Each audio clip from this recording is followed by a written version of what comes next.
மனைவியை மன்னிக்க விரும்பாத கணவர்கள், கணவனை மன்னிக்க விரும்பாத மனைவிகள், பிள்ளைகளை மன்னிக்காத பெற்றோர்கள். கேட்டா சொல்றான் ஒரு புள்ள, ஏன்டா எங்க அப்பா பேசுறேன், அது ஒரு 15 வருஷமா பேசுறது இல்ல, ஹராம் ஹராம். 15 வருஷமா எப்படி ஒரு தந்தையோட நீ பேசாம இருப்ப? அவன்கிட்ட நான் பேசுறதே இல்லைங்க, ஒரு வாட்டி குடிச்சிட்டு வந்துட்டான், இருந்துட்டு போட்டோம். அவன் ஹராமை செய்தால் அவனை சரி செய்து திருத்த வேண்டிய கட்டாயம் உங்களுக்கு இருக்கிறது. அவன் ஹராமை செய்தான் என்பதற்காக அவனிடத்திலே பேசாமல் ஒதுக்கி வைக்கக்கூடிய எந்த அதிகாரத்தையும் இஸ்லாம் உங்களுக்கு தரவில்லை. அதாவது தீமைக்காக ஒருவனை விட்டு விலகுவது என்பது வேறு, அது வேற.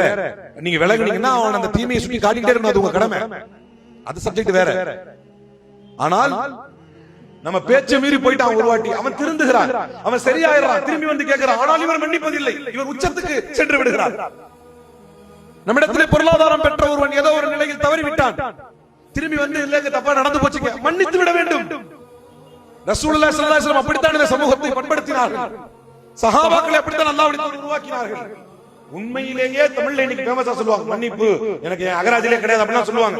உண்மையிலேயே யாருடைய அகராதியில் மன்னிப்பு என்பது கிடையாது என்றால், வரலாற்றிலே உமர் ரலியல்லாஹு அன்ஹுடைய அகராதியில மன்னிப்பே கிடையாது.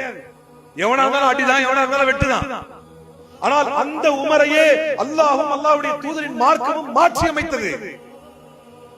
மன்னித்தார்கள், மன்னிப்பு கோரினார்கள்.